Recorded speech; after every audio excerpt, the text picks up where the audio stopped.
কলৌ প্রথম সন্ধ্যায়াং লক্ষ্মীকান্ত ভবিষ্যামি দারু ব্রহ্ম সমীপেষু গৌরাঙ্গশ্চ ভূমিতলে।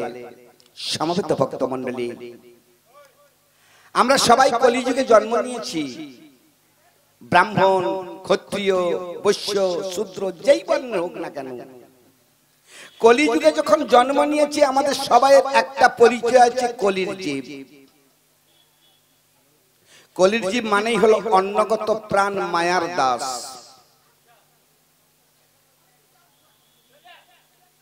গীতাতে কৃষ্ণ অর্জুনকে বলেছিলেন, হে অর্জুন, যদা যদা হি ধর্মস্য গ্লানির্ভবতু ভারত অভ্যুত্থানম অধর্মস্য তদাত্মানম সৃজাম্যহম পরিত্রাণায় সাধুনাং বিনাশায় দুষ্কৃতম ধর্ম সংস্থাপনার্থায় সম্ভবামি যুগে যুগে। হে অর্জুন, যখন আমার এই সনাতন ধর্মের উপর কোনো গ্লানি এসে যায়, অত্যাচার এসে যায়, পাপ পৌঁছে যায়, ঠিক এমতো সময় আমি নানা রূপে নানাভাবে মর্তধামে অবতীর্ণ হয়ে দুষ্কৃতকারীদের দমন করে, পাপীদের বিনাশ করে, আমার ভক্তদেরকে রক্ষা করে, এই সনাতন ধর্মকে আমি রক্ষা করে থাকি। তাই বলছে পরিত্রাণায় সাধুনাং, আমি সাধুদের পরিত্রাণ করি, তাদেরকে আমি এই সংসারে আবার ফিরিয়ে আনি, তাদেরকে কোন দুঃখ কষ্ট জ্বালা যন্ত্রণা দেই না। তাই কলির জীব যখন পাপে পরিপূর্ণ হয়েছিল, পিতামাতার কথা নিচ্ছে না, সাধুগুরু বৈষ্ণবদের কথা শুনছে না, অনাচার ব্যভিচার পাপে পরিপূর্ণ হয়েছে, ঠিক এমতো সময় সেই গোলক বিহারী গোবিন্দ, ঈশ্বর পরম কৃষ্ণ সচিদানন্দ বিগ্রহ, অনাদির আদি যিনি সর্ব কারণের কারণ ভগবান, আজ থেকে 538 বছর পূর্বে ফাল্গুনী পূর্ণিমা তিথিতে শচীমায়ের কোলাল করে নবদ্বীপের মায়াপুরে এলেন। কে এলেন না, যিনি দাপর যুগে নন্দের নন্দন যশোদানন্দন শ্রী গোবিন্দ ছিলেন। আর যত কিছু বৃন্দাবন লীলা করেছে কাকে নিয়ে? বামে রাধারানীকে নিয়ে। এই দুটো অঙ্গকে একত্রিত হয়ে মর্তধামে এলেন। নাম হলো কি না, গোবিন্দের গোত রাধার রা, এই নিয়ে হলো নদিয়ার গোরা সেগুরু নিরাই গৌর সুন্দর মর্তধামে অবতীর্ণ হয়েলেন। এসে দেখলো কলিযুগের দুরবস্থা। কলির জীব মায়ার দাস, করে নানাই অভিলাষ, মিছা দ্বন্দ্বে কাটায় জীবন। এরা হরিনাম করছে না, সময়টাকে অনাচার কাটিয়ে দিচ্ছে, কিন্তু এদেরকে তো পাপ থেকে মুক্তি করতে হবে, শান্তি করাতে হবে। কি করে করব?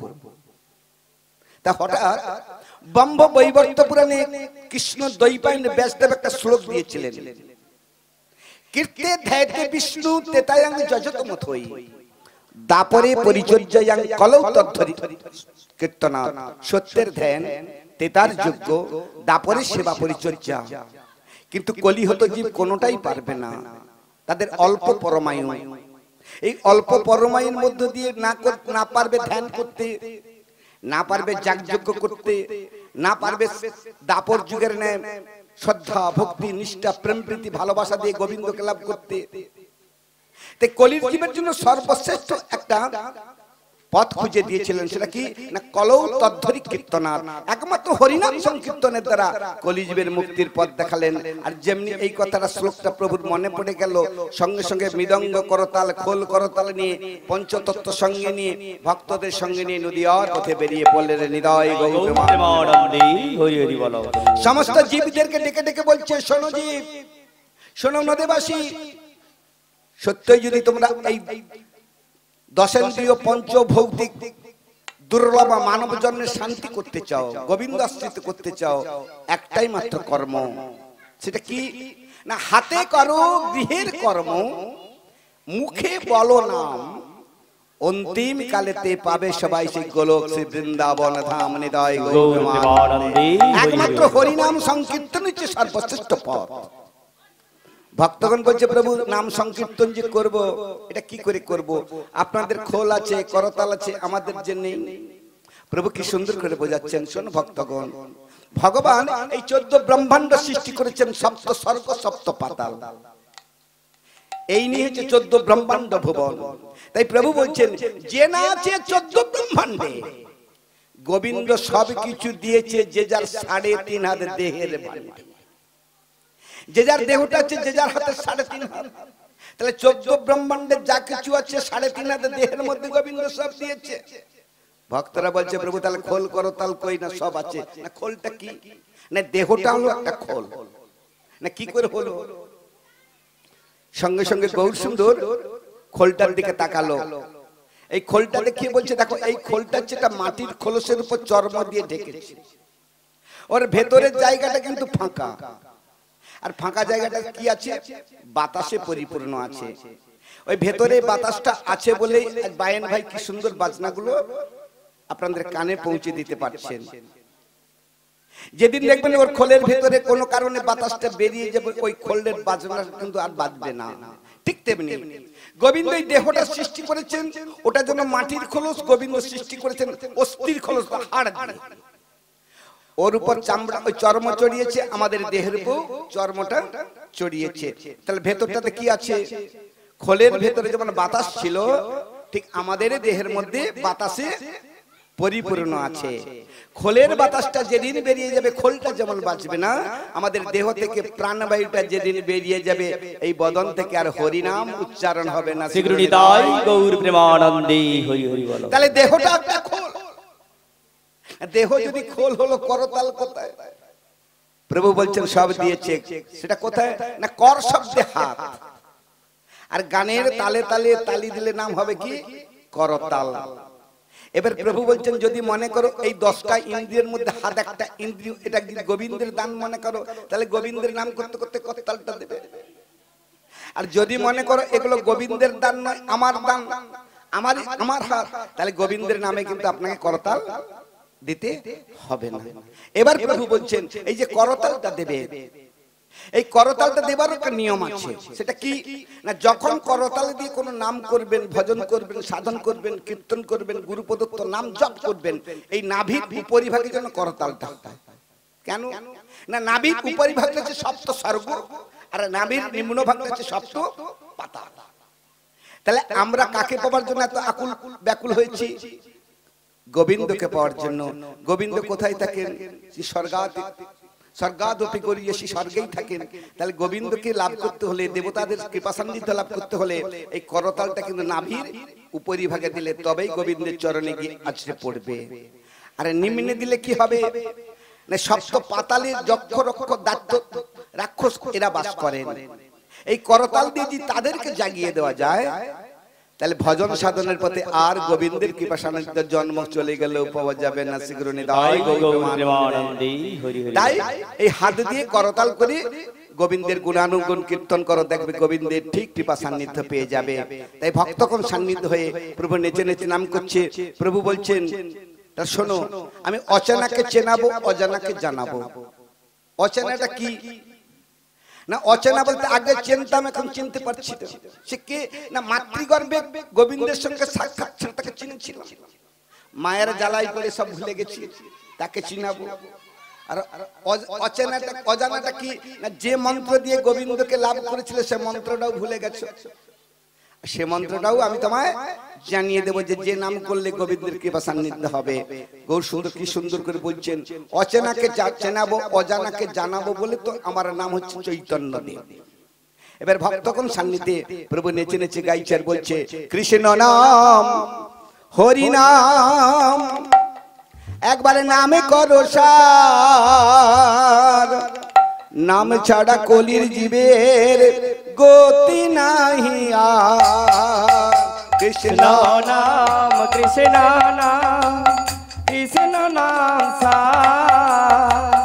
নাম ছাড়া কলি যুগে গতি নাহি আর। কৃষ্ণ নাম হরি নাম নাম করো সার, নাম ছাড়া কলির জীবের গতি নাহি আর। কৃষ্ণ নাম হরি নাম নাম করো সার, কলি যুগে নাম ছাড়া গতি নাহি আর। যেই নাম সেই কৃষ্ণ ভজ নিষ্ঠা করি, নামে রস হিত আছেন আপনি শ্রীহরি।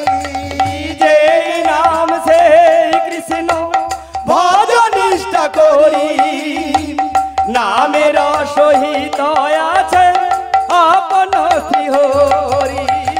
কৃষ্ণ নাম হরি নাম নাম কর কলি যুগে নাম ছাড়া গতি নাহি আর। সত্যতে নারায়ণ যিনি ত্রেতাই হলে রাম, তারপরে শ্রীকৃষ্ণ নবঘন শ্যাম। আমার সত্যতে নারায়ণ ত্রেতা শ্রীরাম, তারপরে শ্রীকৃষ্ণ নবঘন শ্যাম। কৃষ্ণ নাম হরি নাম নাম কর কলি যুগে নাম ছাড়া গতি নাহি আর। কৃষ্ণ নাম কর কলি যুগে নাম ছাড়া গতি নাহি আর। রে হরি হরি বলো, হরি বল। প্রভু কি বললেন? যেই নাম সেই কৃষ্ণ ভজ নিষ্ঠা করি, নামের সহিত আছেন আপনি শ্রীহরি। তাই নামের মধ্যে প্রভু আছেন। ভক্তগণ বলছে প্রভু, প্রভু যদি নামের মধ্যে আছেন, সকাল থেকে বিকেল হয়ে গেল, নাচলাম গাইলাম কত কি করলাম, প্রভুকে দেখতে পাচ্ছি না কেন? আরে দেখা তো দূরের কথা, কোনো স্পন্দনই পাচ্ছি না যে প্রভু আছেন। চৈতন্য চরিতামৃতে কবিরাজ গোস্বামী কলম দিয়ে দিলেন, শোনো ভক্তগণ, কোটি জন্ম কর যদি নাম সংকীর্তন, তথাপিও নাহি মিলবে ব্রজের ব্রজেন্দ্র নন্দন। এই রূপ নেচে গেছে গান করলে না কোটি কোটি জন্ম করলেও গোবিন্দের কৃপা পাওয়া যাবে না। ভক্তরা বলছে প্রভু গো, নাম করে যদি গোবিন্দ না পাওয়া যায়, তার নামই করবো না, ঘরের কাজ করবো। ঠিক এমতো সময় বৃন্দাবন দাস ঠাকুর তার চৈতন্য ভাগবত ধরিয়ে বলছে, শোনো ভক্তগণ, চৈতন্য ভাগবতে শ্রীমান মহাপ্রভু কলম দিয়েছিলেন, এক কৃষ্ণ নামে জীবের যত পাপ হরে, জন্ম জন্মান্তরে মানব হয়ে তত পাপ করতে নাহি পারে। হৃদয় হরি হরি বলো, হরি বল। তাহলে চৈতন্য ভাগবত কি বললেন? এক কৃষ্ণ নামে কোটি কোটি কোটি কোটি জন্ম জন্মান্তরের পাপ টাপ ধুয়ে মুছে পরিষ্কার হয়ে যায়। তাহলে বৃন্দাবন দাস ঠাকুর কে?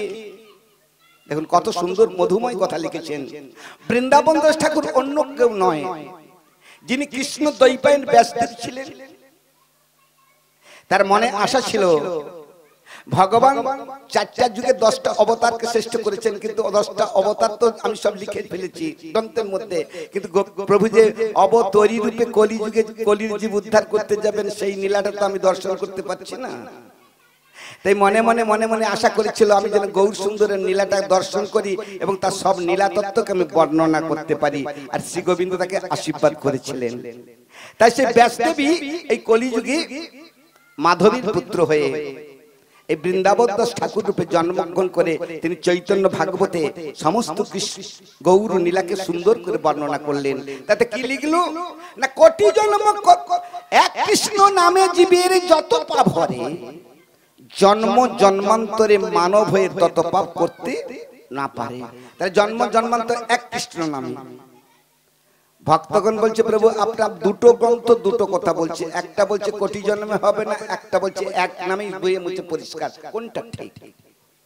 প্রভু হাসতে হাসতে বলছে, শোনো ভক্তগণ, গ্রন্থ উপনিষদ বেদ পুরাণ স্মৃতি শ্রুতি যা কিছু আসুক না কেন, একটা অক্ষর কোনো মিথ্যে নয় না। তাহলে প্রভু বলছেন, আশ্রয় করিয়া ভজে তারে কৃষ্ণ নাহি তজে, আর সব মরে অকারণ।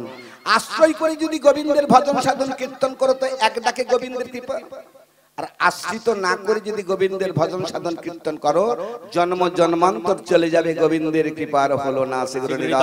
গৌর প্রেমানন্দে হরি হরি বলো। ভক্তগণ বলছে প্রভু আশ্রয়টা কি, কত সুন্দর সুন্দর এখন ঘর বাড়ি হচ্ছে।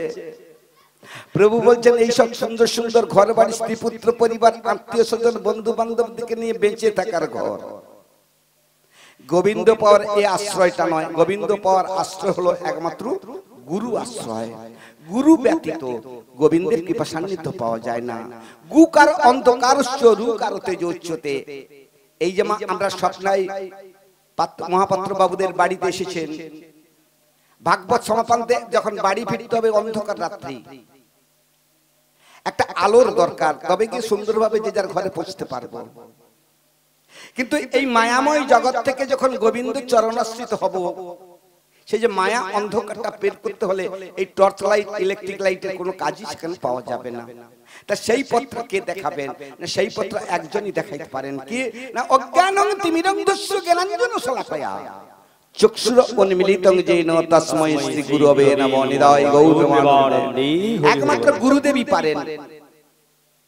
ভক্তগণ বলছে, প্রভু গুরু কি গোবিন্দের থেকে এত বড় হয়ে গেল যে গোবিন্দ যেটা পারবে না গোবিন্দ এই গুরুদেব দেখিয়ে দেবেন? বলে হ্যাঁ,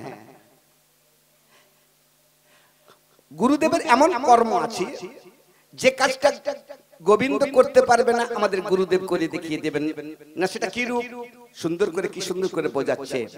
আচ্ছা শোনো ভক্তগণ, মাতৃকুল থেকে যখন আমরা জন্মগ্রহণ করি, ভূমিষ্ঠ হই, তখন আমাদের কটা চোখ দিয়েছিল গোবিন্দ? আমরা যখন ভূমিষ্ঠ হয়ে যাই, তখন গোবিন্দ আমাদের কটা চোখ দিয়েছিলেন? দুটো চোখ দিয়েছিলেন। নাম কি ছিল? ডান চোখ আর বাম চোখ। তাহলে গোবিন্দ দুটো চোখ দিলেন। আপনারা ছোটবেলা সবাই ধারাপাত পড়েছেন, তাতে লেখা আছে তিনে নেত্র। প্রত্যেকের তিনটে করে চোখ আমরা ধারাপাতে পড়েছি। এখানে বলবো, হয় তাহলে গোবিন্দের দিতে ভুল আছে, না হয় ধারাপাত লিখতে ভুল করেছে, দুটোকে তিনটে লিখে ফেলেছে। গৌরহরি বলছে না, গোবিন্দও ঠিক দিয়েছে, ধারাপাতও ঠিক লিখেছেন। না কি করে হলো? শ্রী গোবিন্দ ভক্তদেরকে বোঝাচ্ছে, শোনো ভক্তগণ, নিজে যারে বড় বলে বড় সেই নয়, লোকে যারে বড় বলে বড় সেই হয়। ভগবান বলছে, আমি ভক্তের কাছে নিজেকে নিজে বড় হব কেন? ভক্তরা যদি আমাকে বড় বলে তো বড়, যদি না বড় বলে আমি তো জোর করে বড় হতে পারি না। তাই আমি দুটো চোখ দিয়ে দিয়েছি সংসার দেখতে। আমি দুটো চোখ দিয়েছি কি করতে? এই সংসার দেখতে। কিন্তু আমি যে কে এটা দেখবার জন্য কিন্তু আমি চোখ দেই নাই। এটাকে দেখবার জন্য একজনের প্রয়োজন ছিল কি না, অন্তকারস্য রূকারতে উচ্চতে, অর্থাৎ গুরুদেব। গ্রন্থে বলছে, কড়ি ছাড়া যেমন হাট নেই, গুরু ছাড়া জীবের কোনো গতি নেই। তাই গুরুকে পাঠিয়ে দিলেন ভগবান, এক অংশ গুরু করে পাঠিয়ে দিল। এসে বলছে দীক্ষা নিতে হবে। আর যখনই দীক্ষাটা নিতে যাবেন, নামাবলীটা মাথায় দিয়ে বলছে যে দেখ বাবা, তোকে তো আমি কর্ম বলে দীক্ষা প্রদান করব।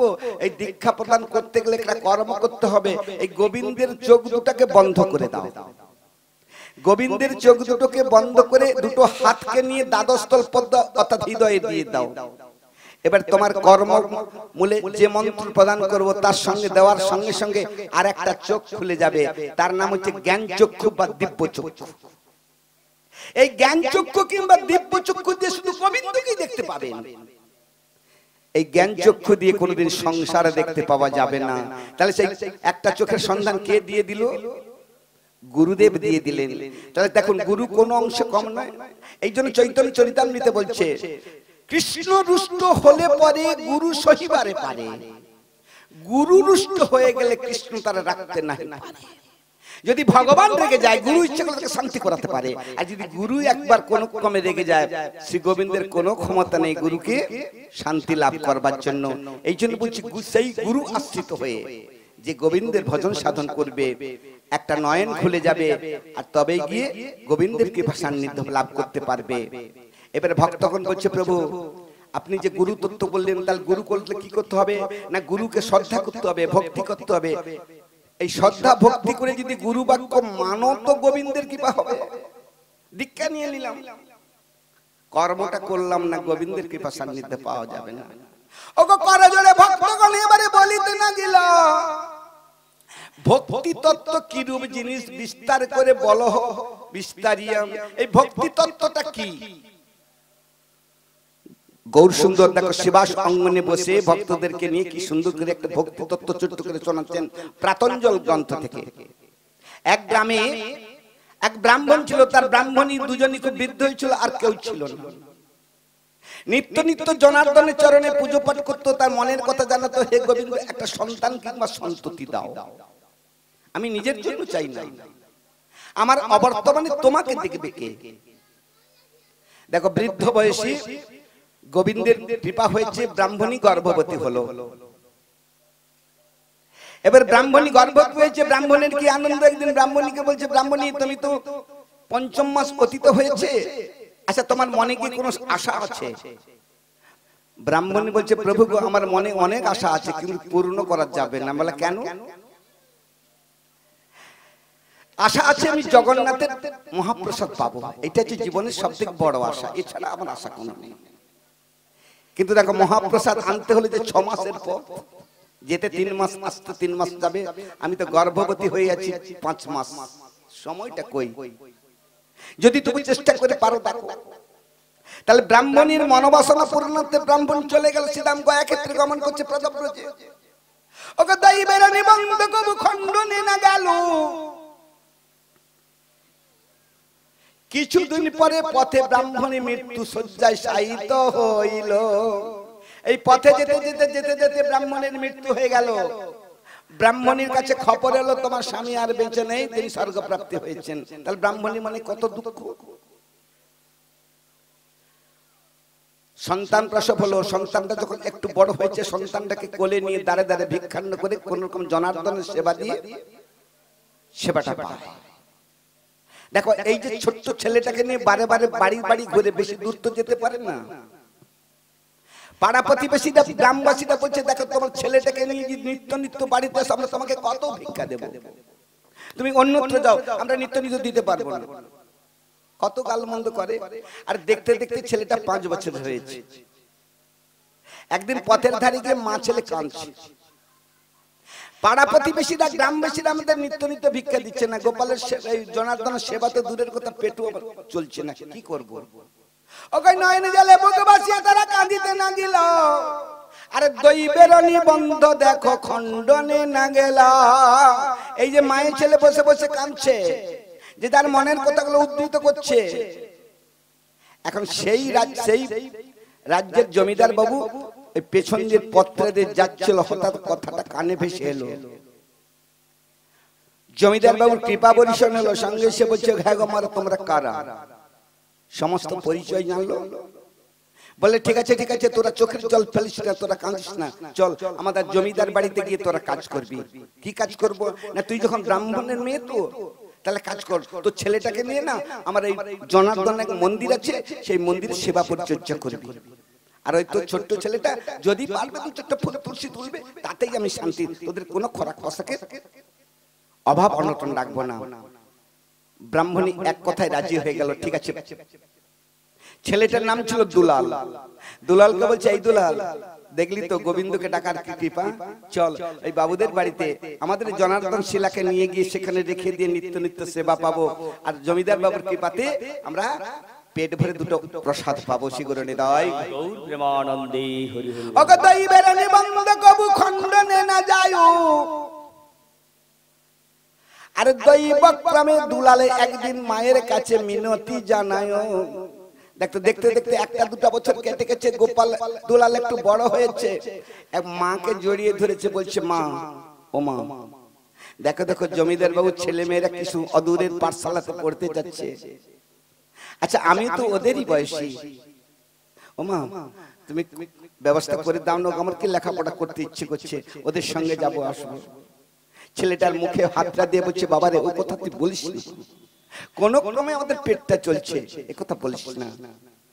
একদিন বসে বসে কাঁদছে, জমিদার বাবু শুনতে পেল। জমিদার বাবু এসে বলছে, ঠিক আছে ঠিক আছে মা, তোমার ছেলে যখন লেখাপড়া শিখতে চাইছে, আমাদের বাড়ির ছেলেদের লেখাপড়া শিখতে চাইছে না, আমি জোর করে শিখাচ্ছি। তোর ছেলে যখন চাইছে সমস্ত খরচা আমি দেব, তো ছেলেকে পাঠশালায় পাঠিয়ে দে। ওগো মন আনন্দে দুলালে লেখাপড়া শিখিবারে যায়। নিয়তির খেলাকে বারোধ করয়, সত্তর নিয়তির খেলাকে কেউ রোধ করতে পারবে? এই পাঠশালার মধ্যে ওই ছেলেটাই সর্বশ্রেষ্ঠ লেখাপড়া করছে, খুব সুন্দর লেখাপড়া করছে। এখন জমিদার বাবুর ছেলে, ওই যে রাজবাড়িতে সব ছেলে মেয়েরা লেখাপড়া করতে যায়, ওরা মনে মনে চিন্তা করলো, দেখো আমাদেরই অন্য প্রতিপালিত হয়ে আমাদের ব্যবস্থায় ওই ছেলেটা আমাদের থেকে রেজাল্ট ভালো করবে, ওর নাম যশ হবে, ওকে দেখ না কি করি না, কি করবি দেখ না। এই যে রাজবাড়ি থেকে যেতে হলে একটা বন পেরুতে হয়, এখন সেই বনের মধ্যে গিয়ে দুলালকে দিয়ে লতা পাতা দিয়ে বাঁধলো, পাঠশালায় চলে গেল। আর পাঠশালা থেকে বাড়ি আসার সময় লতা পাতা থেকে বাঁধন খুলে নিয়ে আসে, বলে দেখ তুই কোনোদিন ঘরে যদি বলিস তোকে প্রাণে মেরে দেব। তাহলে এইভাবে নিত্য নিত্য যাতায়াত করে। এইভাবে বেশ কিছুদিন যাতায়াতের পর এখন কি হয়েছে, একদিন নিরালয় বসে বসে কাঁদছে। কে কাঁদছে? ওই জনার্দনের মন্দিরে ফুল তুলসী তুলে জনার্দনের মন্দিরে রেখে ওই ছোট্ট বালকটা চোখের জল ফেলে কেঁদে কেঁদে বলছে, কোথায় দয়াময় হরি, একবার পারে কর প্রভু বিপদ সাগরে, পারে কর প্রভু বিপদ সাগরে, পারে কর প্রভু বিপদ সাগরে, পার কর প্রভু বিপদ সাগরে। ডুবে যে জীবন তোরি, কোথায় দয়া মায়া হরি, হরি গো কোথায় দয়া দয়াময় হরি। অনাথের নাথ তুমি দিনের দয়াল, যার কেহ নাই ভবে তুমি আছো তার। অনাথের না তুমি দিনের দয়া, যার কেহ নাই তুমি তুমি আছো তার। একবার কোথায় আছো হরি মুকুন্দ মুরারি, কোথায় আছো হরি মুকুন্দ মুরারি। ডুবে যে জীবন তোরি, কোথায় দয়া মায়া হরি, হরি গো কোথায় দয়া মায়া হরি, হরি গো কোথায় দয়া মায়া হরি। শ্রী নিতাই গৌর প্রেমানন্দে হরি। নয়ন জলে বুকে বাসিয়ে দুলাল কাঁদিতে লাগিল, মাথা এসে চোখের জল মুছে তারে এবার বলিতে না গেলা। মা এসে বলছে, কিরে দুলাল তুই কাঁদছিস কেন? বলছে, মাগো আমি অনেকদিন একটা কথাকে মনের মধ্যে চেপে রেখেছি, বলতে পারি না, তা আমি তোমাকে বলবো, তুমি কিন্তু আর কাউকে বলো না। না কি এমন কথা রে? এমন কি কথা? ও মা, জমিদার বাবু আমাকে তো পাঠশালায় পাঠিয়ে দিল, আমি লেখাপড়াতে ভালো বলে না ওই জমিদার বাবু ছেলে মেয়েরা আমাকে যাওয়ার সময় বনে বেঁধে নিয়ে যায় আর আসার সময় আমায় খুলে নিয়ে আসে। আচ্ছা মা, তুমি কি পারো না, তুমি কি পারো না ওইটুকু বন আমাকে বের করে দিতে, আবার পাঠশালা থেকে বিকেল বেলা আনতে? পাগল ছেলে কোথাকার, কোন রকম আমাদের দুজনের পেটটা চলে, তাকে কি করে আনবো? মা তুমি একটা কিছু উপায় করে দাও। মায়ের চরণ ধরে কাঁদছে। মা তখন কাকে ডাকছে? শ্রীমদ্ ভাগবতে শুকদেব গোস্বামী পরীক্ষিতকে বলেছিল, পরীক্ষিত হরি রেও সদারাধ্য বিষ্ণু ভক্তি পরায়ণ, বিপদে নাম রুদ্ররূপ নাম ভেষজ কদাচন। শ্রীমদ্ ভাগবতে শুকদেব গোস্বামী পরীক্ষিতকে বলেছিলেন, পরীক্ষিত যখন যে কোনো মানুষ যদি কোনো বিপদে পড়ে, সেই বিপদ সাগর থেকে উদ্ধার হতে হলে একমাত্র বিপদ ভঞ্জন গোবিন্দকে শরণ না নিলে কোনোদিন বিপদ থেকে দূরীভূত হওয়া যাবে না। নিতাই গৌর প্রেমানন্দে হরি হরি বল। মা তখন চোখের জল ফেলে গোবিন্দকে স্মরণ করেছে, চোখের জল পড়ছে। শ্রীমদ্ ভাগবত বলছে গোবিন্দ সব সহ্য করতে পারে, দুটো জিনিস সহ্য করতে পারে না, কোন ভক্তের অহংকার আর কোন ভক্তের চোখের জল। এই যে চোখের জলটা মায়ের পড়ছে, ভগবান মাথায় একটা বুদ্ধি পাঠিয়ে দিল, আর যেমনি গোবিন্দে বুদ্ধিটা পাঠিয়ে দিল, সঙ্গে সঙ্গে মা ছেলেকে বলছে, বাবা রে দুলাল শোন শোন শোন, তোকে তো একটা কথা আমার অনেকদিন জানানোই হয় নাই। না কি কথা? আরে তোর জন্মের পূর্বে না আমার আর একটা তোর দাদা ছিল, সে আমার সঙ্গে ঝগড়া করে ওই বনে বাস করে। তার নামটা কি? না তোর নাম হচ্ছে দুলাল, তার নাম হচ্ছে নন্দ দুলাল।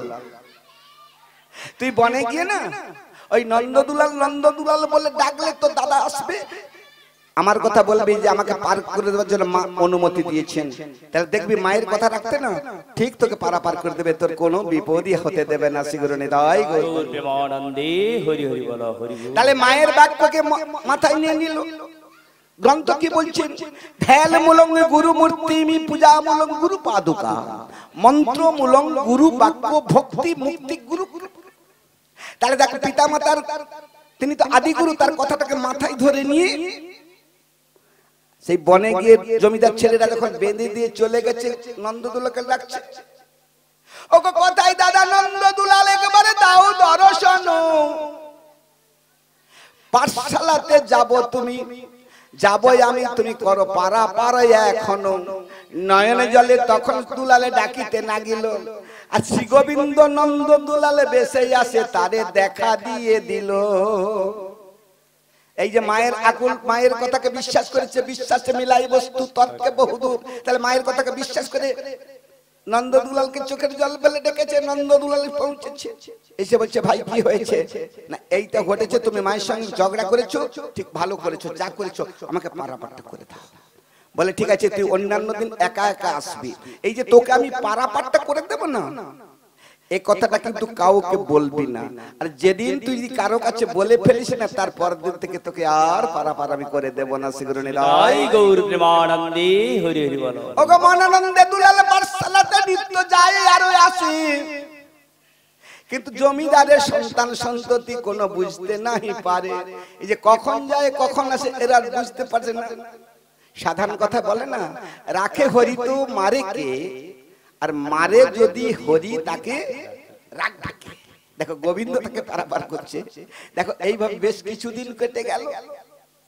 এখন দৈবক্রমে যে পাঠশালাতে লেখাপড়া করতে যায় সেই জমি, সেই মাস্টারমশাইয়ের পিতা মারা গেল। এবার সে কি করেছে, সমস্ত ছাত্রদের উপর দায়িত্ব দিচ্ছে, বলছে এই দেখ এই তো আমার পিতা মারা গেছে, তার তো একটা শ্রাদ্ধ ক্রিয়া হবে, এই শ্রাদ্ধ ক্রিয়াতে কে কি দানটা করতে পারে। এই সবাইয়ের উপর এক এক দায়িত্ব দিয়ে দিল। দুলাল বসে বসে কাঁদছে, বলে বাহ, সবাইকে সব দায়িত্বটা দিয়ে দিল, গুরুদেব আমায় কোনো দায়িত্ব দিল না। দেখি কি ব্যাপার ঘটেছে। তাড়াতাড়ি করে বিষণ্ণ বদনে গিয়ে ওগো গুরুদেবের চরণে তখন জড়াইয়ে ধরিল, আমি কি কত পাতকি জন্ম নিলাম, তুমি আমায় কেন কিছু না বলিল? আমি কি পাপ কাজ করেছি, আমি কি পাপ জন্ম করেছি যে তুমি সবাইকে দায়িত্ব কিছু না কিছু দিলে, আমাকে দিলে না? পণ্ডিত বলছে দেখ বাবা, তুই লেখাপড়ায় ভালো, কিন্তু তোর অবস্থা তো জানি, রাজবাড়িতে তোর মা চাকরানি করে বলে তোর পেট চলে, তোর কোথা পাবি না? গুরুদেব কিছু দিতে হবে। বলে আমি তো সবাইকে সবটা বেঁটে দিয়েছি, আর তো কিছুই বাকি নেই। দেখো কি বলছে, আমি সবাইকে সব দায়িত্ব দিয়েছি, আর কোনো দায়িত্ব নাই। চরণে ধরিয়া দুলালে কাঁদিয়া উঠিলা, যদি কিছু থাকে মোরে কৃপা করহ তারিয়া। তুমি সবাইকে সব দায়িত্ব দিয়েছো, যদি কিছু থাকে সেই দায়িত্বটা কিন্তু তুমি আমাকে প্রদান করবে, এইটা তোমার চরণে নিবেদন। সমবেত ভক্তমণ্ডলী, যেমন দাপর যুগে যুধিষ্ঠির রাজ্য যজ্ঞ করেছিলেন, ভগবান শ্রীকৃষ্ণের অনুমতি ক্রমে রাজ্য যজ্ঞ করেছিলেন, সবাইকে সব দায়িত্ব দিয়েছেন। আর গোবিন্দ সবশেষে গিয়ে বলছে, মহারাজ ধর্মরাজ, তুমি আমাকে রেখে সব কাজের দায়িত্ব দিয়ে দিলে, কিন্তু আমি তোমার বাড়িতে থাকবো না, আমি আমার দ্বারকাতে চলে যাব না। কেন না? আমি যদি কোনো দায়িত্ব না পাই কি জন্য থাকবো? তোমার দুটো আমি সেবা করতে পাই না, দুটো সেবা করে থাকবো। এই গোবিন্দের কথা। বলে প্রভু, তোমার যদি এত কিছু পাওয়ার ইচ্ছা ছিল তুমি আগে বললে না কেন? আমি জেনে কেন বলবো? এবার প্রভু বলছে ঠিক আছে ঠিক আছে, তোমার সব যখন দায়িত্ব দেওয়া হয়েছে আর কাউ কিছু দায়িত্ব নেই, ভালো কথা। আচ্ছা যদি কোনো কাজটা বাকি থাকে সেই কাজটা আমাকে দিবে কিনা শপথ করো। ধর্মরাজ মাথাটা ঘুরে ঘুরে দেখলো সব কাজের দায়িত্ব তো সবাইকে দেওয়া হয়েছে, আর কোনো দায়িত্বই নেই। তখন গোবিন্দকে বলছে ঠিক আছে প্রভু, সব দায়িত্ব দিয়েছি, যদি কোনো দায়িত্ব থাকে কিন্তু সেই কাজটা আপনাকে করতে হবে। তাহলে অঙ্গীকার করো, তুমি আমায় কথা দাও সেই কাজটা তুমি দেবে। বলে ঠিক আছে, সেই কাজটাই আপনাকে আমি করতে দেব, এটাই আমি আপনার কাছে স্বীকৃতিবদ্ধ হলাম। ওকে দৈবের নিবন্ধ কবু খণ্ডন না গেল, এই রাইস যজ্ঞ এবার শুরু হয়ে গেল। দলে দলে ব্রাহ্মণ বৈষ্ণব মুনি ঋষি আসিতে লাগিল। আর ধর্মরাজ এবারে তখন চিন্তাতে পড়িল, দলে দলে ব্রাহ্মণ আসছে, বৈষ্ণব আসছে, মুনি ঋষিরা আসছেন, সাধু গুরুজন আসছেন, কিন্তু তাদের পাদদক করবার জন্য কোনো কাউকে দায়িত্ব দেওয়া হয় নাই। তাই গৌর প্রেমানন্দে হরি হরি। এই বলে মাথায় হাত দিয়ে বসেছে ধর্মরাজ। ভগবান শ্রী গোবিন্দ গিয়ে বলছে, ধর্মরাজ মাথায় হাত কেন? না, সব কাজের তো দায়িত্ব দেওয়া হচ্ছে, এই বৈষ্ণবের চরণোদ্য করবার জন্য তো কাউকে দায়িত্ব দেওয়া হয় নাই। গোবিন্দ সঙ্গে সঙ্গে ওড়নাটাকে কোমরে বেঁধে বলছে, ধর্মরাজ আমি আছি, ওই দায়িত্বটা আমি নেব। তুমি ভগবান হয়ে না, ওইটাই তো আমার প্রাপ্য। তাহলে এখানে চরণ ধোয়াতে গেল কেন? ভগবান হয়ে ভক্তের চরণ ধোয়াতে গেল কেন? এটা আমাদের কথা, কিন্তু ভগবান জীবকে শিক্ষা দিচ্ছে। শিক্ষাটা কি? না, ত্রিনাদপি শুনিছেন তরু রে বৈষ্ণা অমানো দেনা মানো দেন কীর্তনিয়া সদা হরি। এই যে ভাবটা ত্রিনাদপি ভাব, এই ত্রিনাদপি ভাব যদি মানুষের মনে না আসে, তাকে আমি কোনোদিন কৃপা বর্ষণ করব না। তাই আমি দেখিয়ে দিলাম, আচরি আপনি ধর্ম জীবের শিখাবো। আমি যদি ভক্তের চরণ ধোয়াতে পারি, তাহলে ভক্ত হয়ে ভক্তের চরণে কেন ধোয়াবে না? এইটা হচ্ছে নীতি নীতি শিখরণে দাই গৌর প্রেমানন্দে হরি হরি। তেমনি এখানে বালক গুরুদেবকে বলছে, গুরুদেব আপনার সব দায়িত্ব যখন দেওয়া হয়েছে, কোনো কাজের দায়িত্ব যখন নেই, যদি কোনো থাকে সেটা দেবেন। ঠিক আছে, কথা দিলাম। আমার গায়ে হাত দিয়ে বলতে হবে, মাথায় হাত দিয়ে গুরুদেব বলছে ঠিক আছে, দেবো দেবো দেবো। আর তো কোনো কাজ নেই। এখন ঠিক একটা দুটা দিন, শ্রাদ্ধ বাড়ি হতে মাত্র 3 দিন বাকি। এইবার একটা মাথাটা ঘুরছে। ছেলেটা পাঠশালায় এসেছে, ছেলেটাকে বলছে, বিষণ্ণ বদনে বসে আছে গুরুদেব। দুলাল গিয়ে বলছে, গুরুদেব বিষণ্ণ বদন কেন? না বাবারে, আমার সবাইকে সব আয়োজনের দায়িত্ব দেওয়া ছিল, কিন্তু একটা আয়োজনের দায়িত্ব কোন কাউকে আমার দেওয়া হয় নাই। তখন দুলাল হাতটা পড়ে জোরে করে বলছে, গুরুদেব তাহলে সেই দায়িত্ব আমায় দিয়ে দাও। না রে বাবা, তোর ওই দায়িত্বটা নিতে পারবি না, বিশাল দায়িত্ব। বলে কি দায়িত্ব? দিয়ে দেখো না, কি দায়িত্ব বাকি আছে? না, আমি যত ব্রাহ্মণ ভোজন বৈষ্ণব সেবা দেব, এই সাধ্যকীয় বাড়িতে তো দধির প্রয়োজন। এই দধির জন্য আমি কাউকে বন্দোবস্ত করতে পারি নাই, এই জন্য মাথায় হাত। ওগো চরণে ধরিয়া দুলাল বলিতে লাগিল, ওই দায়িত্ব দিয়ে দাও, আমি মানিব সত্তর নিরায় গৌর প্রেমানন্দে। ঠিক আছে, তুই পারবি তো? বলে গুরু কৃপাহি কে বললাম, গুরুদেবের কৃপা থাকলে অসাধ্য সাধন হয়ে যায়, আমি ঠিক পারবো। মনেরই আনন্দে দুলাল গৃহে চলে গেল। ঠিক পরের দিন সকালবেলা মাকে এবার সুধাতে না গেল। সাধ্য শান্তির বাড়ি হতে একদিন বাকি আছে। মাকে শোনাচ্ছে, ও মা, আমি গুরুদেবকে কথা দিয়ে এসেছি, আগামীকাল শ্রাদ্ধ বাড়িতে যত দধি লাগবে আমি দেব। বলে তুই কোত্থেকে দিবি? কোন রকমের জন্য সংসার চলে? বলে না, তুমি যদি আমায় না দাও না, এই জীবন আমি তোমাকে দেখাবো না, আমি তোমারই সামনে মাথা ঘুরে ঘুরে জীবনটা শেষ করবো। মাথা করতে শুরু করেছে। এই যে ছেলেটা মাথা ঘুরে ঘুরে কাঁদছে, মা কি সহ্য করতে পারে? মা তখন কাকে ডাকছে? গোবিন্দকে ডাকছে। ওগো কোথায় আছো দয়াময় পতিত পাবন, এ ঘোর বিপদে পড়েছি, তুমি রক্ষা করো এখনো। শুধু বিপদ নয়, ঘোর বিপদে পড়েছি, আমি কি করব? বুদ্ধির বেশি গোবিন্দ মস্তকে প্রবেশিল। আর মা তখন ছেলেকে সুন্দর করে বোঝাতে না গেল। মায়ের মনে গোবিন্দ একটা বুদ্ধি পাঠিয়ে দিল। বুদ্ধিটা কি?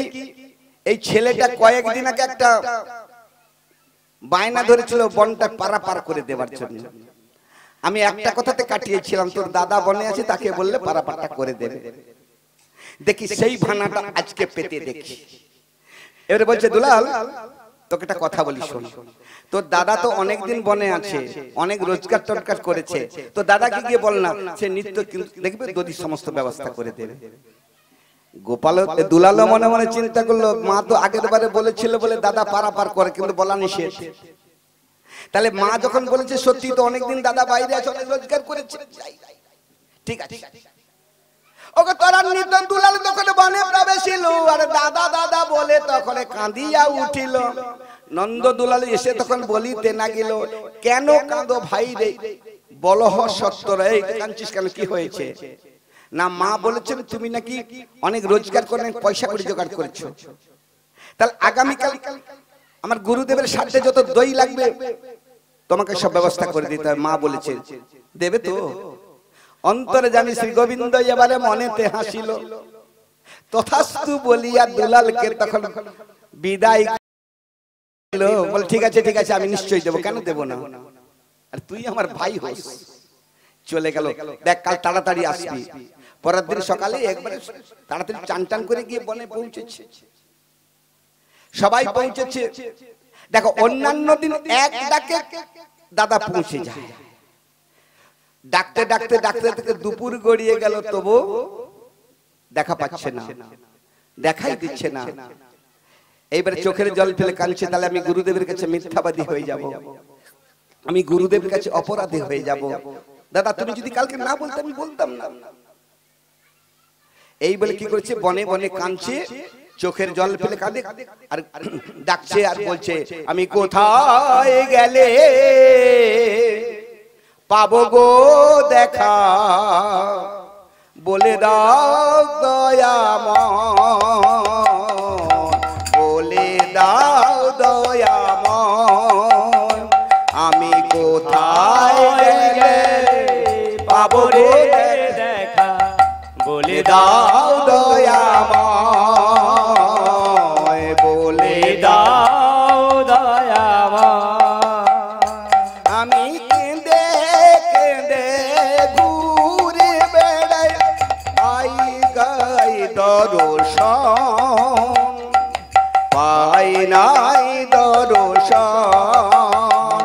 আমি কেঁদে কেঁদে ঘুরে বেড়াই, পাই নাই দর্শন, পাই নাই দর্শন। আমি কোথায় গেলে পাবো রে দেখা, তুমি জনার্দন, আমি কোথায় গেলে পাবো দেখা, ও গো প্রভু জনার্দন। চোখের জল বাইয়ে কাঁদছে, দাদা তুমি দেখা দাও, ওগো নয়ন জলে বুক বাঁচাইয়ে দুলাল কাঁদিয়েতে ছুটিতে না গেল। আরে নন্দ দুলাল ছোট্ট এক ভাণ্ড দধি নিয়ে এসে দুলালের কাছে উপস্থিত হইল। এ তো দাদা দাদা বলে কাঁদছে, আর নন্দ দুলাল কি করছে, একটা ছোট্ট দধির ভাঁড় নিয়ে এসে বলছে দুলাল, এই দুলাল কোথায় গেলি রে? দুলাল পিছিয়ে তাকে দেখলো দাদা দাঁড়িয়েছে, ছুটে গিয়ে বলছে দাদা, ও দাদা তুমি এত দেরি করে দিলে আমি কি করি বলতো? নন্দ দুলাল বলছে ভাই রে, আরে এত দুধ আমাকে জোগাড় করতে হবে, দই মিশাতে হবে, তবে তো তোকে দেবো। যা যা যা, এই দইয়ের ভাঁড়টা তাড়াতাড়ি নিয়ে যা, কিন্তু দেখ ওই দধিটা কিন্তু তুই নিজে হাতে সবাইকে পরিবেশন করবি, এই দধিটা কিন্তু অন্য কাউকে দিবি না। তাহলে দেখো এখানে দেরি হয়েছে, ভাণ্ডটা নিয়ে ছুটছে। দেখো ওই দুলাল বুঝতে পারলো না, ওই একটা ছোট্ট ভাণ্ড দধি নিয়ে গুরুদেবের সাধ্য কি বাড়িতে ভক্ত সেবার জন্য যাচ্ছেন, ওইটুকু দধিতে কি ভক্ত সেবা হবে? দেখো বাচ্চাদের মন তো আনন্দে ছুটেছে, আর এখানে সমস্ত ভক্তরা বলছে কই গো তোমার সাধ্য ক্রিয়া কতক্ষণ শেষ পেয়েছে, আমাদের সেবা দিচ্ছ না কেন, আমরা কি বাড়ি চলে যাব? সবাই বলছে দেখো দেখো একজন দইয়ের দায়িত্ব ছিল, সে আসছে না, দই বিহনে কি করে দেই বলো? বলে ঠিক আছে দধি বিহনে যা আছে তুমি দিয়ে দাও, ওর জন্য আমরা সন্ধে পর্যন্ত বসে থাকবো। এইবার সবাই আয়োজন করে দিয়েছে, সবাই সেবা দিতে বসেছে। আগো হেন কালে দুলালে আসি উপনীত হইল, আরে গুরুদেবে গুরুদেবে বলে তখন ডাকিতে না গিল, ছুটতে ছুটতে বলছে গুরুদেব। কিন্তু দুলাল এসেছিস? বলে হ্যাঁ গুরুদেব আমি এসেছি। বলে তো দই কথা, নিশ্চয়ই ভারখোর আসছে। বলে না গুরুদেব, ভারখোর কেন আসবে, এই তো আমার দই। বলে একটা ছোট্ট বান্ধব দধি নিয়ে এসেছি আমার 500 জন ভক্তকে সেবা দিতে, তো লজ্জা করে না? তো লজ্জা করে না? এইটুকু দধি এনেছি আমি 500 ভক্ত সেবা দেব? গালমন্দ করে তারে তাড়া এ যে দিল। আর ধারে সেবার ধারে বসে বসে বালক তখন কাঁদিতে না গেল, যেখানে সেবা দিচ্ছে তার ধারে বসে বসে কাঁদছে। তার মধ্যে একজন বৃদ্ধ বৈষ্ণব ছিল, সে বলছে ঠাকুর গুরুদেব একটা কাজ করুন নাকি? না দেখো ছেলেটা কত টুকরে টুকরে কাঁদছে। আমি তো সবাই মধ্যে বয়স জ্যেষ্ঠ, কেন তুমি তার মনে দুঃখ দিচ্ছ? এই বাবা তুই উঠে আয়, ওই দধির ভাণ্ডটা আমায় দিয়ে দে, আমি তো বয়স জ্যেষ্ঠ, আমাকে দিলে সবাই কিন্তু শান্তি পাবে। আর যেমনি বলেছে গুরুদেব বলছে ঠিক আছে ঠিক আছে, যা তুই আমার মান সম্মান লাগলে তার তো কোনো শেষ নেই, দিয়ে দে, দিয়ে তাড়াতাড়ি এখান থেকে পালা। এইবারে কি করেছে, বালক মনের আনন্দে উঠেছে, সেই দইয়ের ভাণ্ডটা নিয়ে ওগো প্রথম বৈষ্ণবের বাদে যখন ঢালিয়া যে দিলু, পাত্র ঢেলে পাত্র তুলে দেখে আবার পরিপূর্ণ হয়ে গেল। নিতাই গৌর প্রেমানন্দে। একজন সেই বৈষ্ণবের পাতে দিয়ে যেমনি ভাণ্ডটা তুলেছে দেখেন আবার পরিপূর্ণ হয়েছে। বালক দেখতে বলে পরিপূর্ণ হতে একজন দিতে হবে। ওগো দ্বিতীয় জনের পাতে যখন দধি ঢালি দিল আর ভাণ্ড তুলে দেখে আবার দধির ভাণ্ড পরিপূর্ণ হয়ে গেল। ওগো একে একে 500 জনে সবাই দধি দিল, পাত্র তুলে দেখে সেই ভাণ্ড তখন পরিপূর্ণ রয়ে গেল। দেখো এক এক করতে করতে সবাইকে দধি দেওয়া হয়ে গেল, তবু ভাণ্ড পরিপূর্ণ। এবার সবাই বলছে পণ্ডিত তোমার এই শ্রাদ্ধ বাসর পিতৃ শ্রাদ্ধে যে যত আয়োজন করেছো, এই দধির সমতুল্য আর কোনো কিছু হবে না। এই দধি যেন আমরা অমৃত পাচ্ছি। জীবনে অনেক দধি সেবা করেছি বটে, এত সুন্দর দধি আমরা কোনোদিন সেবা করতে পারি নাই। মনের আনন্দে তারা গমন করিল, রে নিতাই গৌর প্রেমানন্দে একবার হরি হরি বলো। তাহলে ব্রাহ্মণ গুরুদেবকে পণ্ডিতকে আশীর্বাদ করে দিয়ে চলে গেল। এবারে গুরুদেব চিন্তায় পড়েছে, এইটুকু একটা ছোট্ট ভাণ্ড দধি দিয়ে দিল, শেষ করলো, তুলতে গিয়ে আবার ভরে গেল। এই দধিটা কোথায় ছিল, এই ছেলেটা কে? এবারে গিয়ে বলছে দুলাল, এই দুলাল তোকে দধি কে দিয়েছে, কে? সত্যি করে বল, গুরুদেবের কাছে মিথ্যা কথা বলিস না, আমি তোর গুরুদেব। বলছে গুরুদেব এই দধিটা অন্য কেউ দেয় না, আমার দাদা দিয়েছেন। না দাদার নাম কি? না নন্দ দুলাল। কোথায় থাকে? না কেন বনে থাকে। না আমাকে দেখাতে পারবি? কেন পারবো না, আমি নিত্য দেখা করে আসি, সেই আমায় দধি দিয়েছে, নিজের হাতে দিতে বলেছে, চল তো গিয়ে দেখি। দুলালের সঙ্গে বনে গিয়ে উপনীত হইল। আর দাদা দাদা বলে যখন ডাকলো, নন্দ দুলাল সম্মুখে আইল।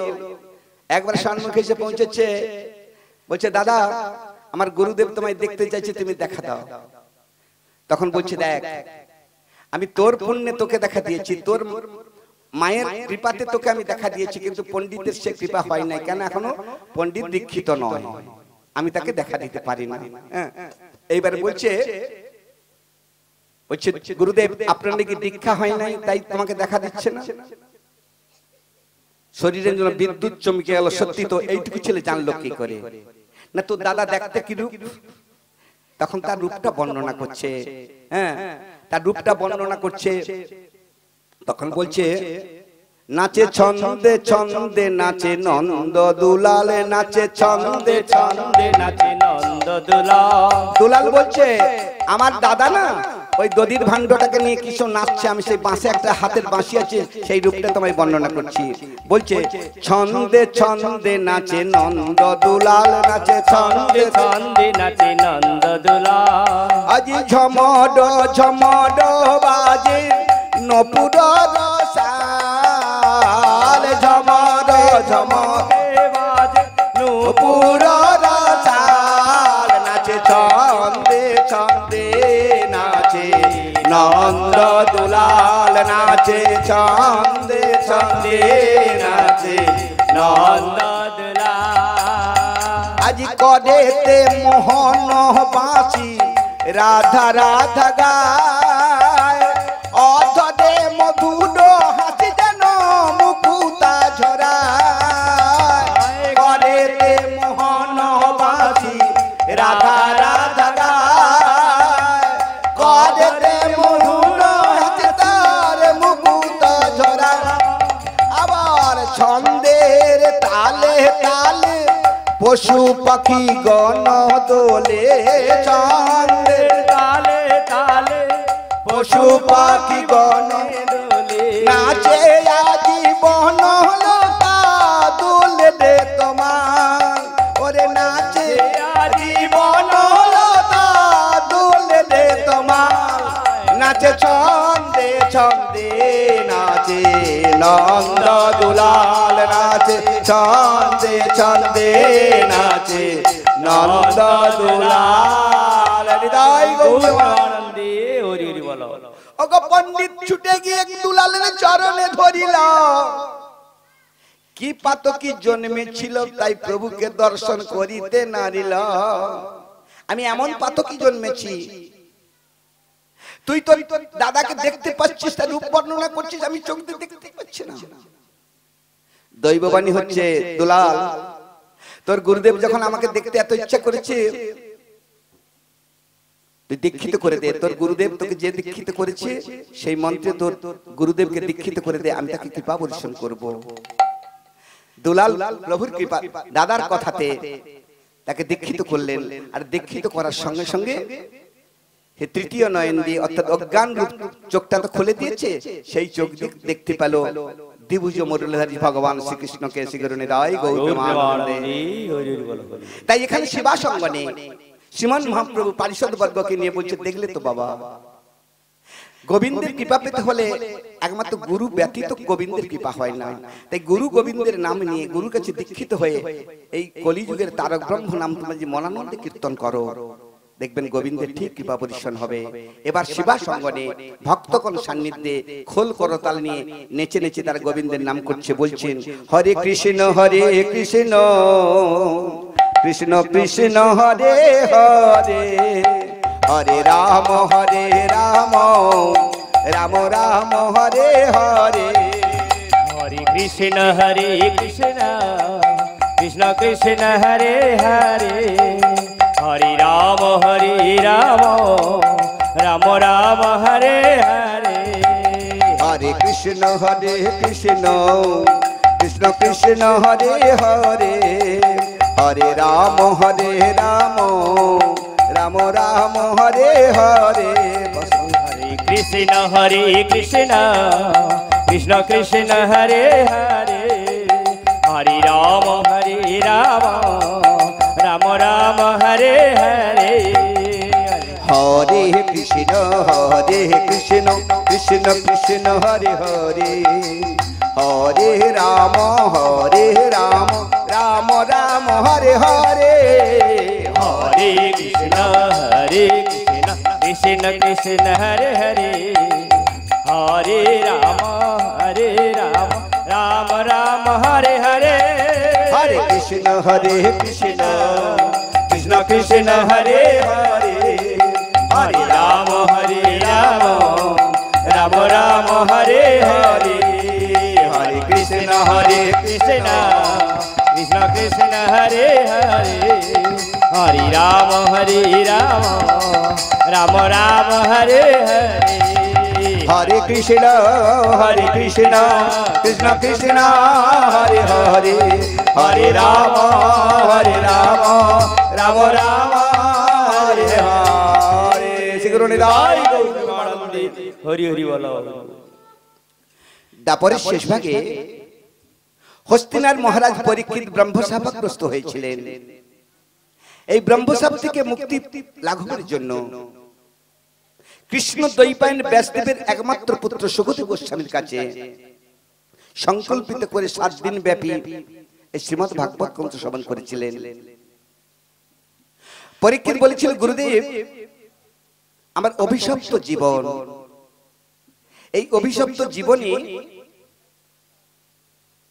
আমি কত আশা করেছিলাম। আমার পিতামহগণ তার স্বর্গ আরোহণ করেছেন, আমাকে হস্তিনার সিংহাসন দান করলেন, ধর্ম স্থাপন করে তারা চলে গেলেন। কিন্তু দেখো আমার একটু কর্মের ভুলে আমি এমন পাপ কাজ করেছি, আমার ব্রহ্মশাপ হয়ে গেল। 7 দিনের মধ্যে তক্ষক দংশনে আমার মৃত্যু হবে।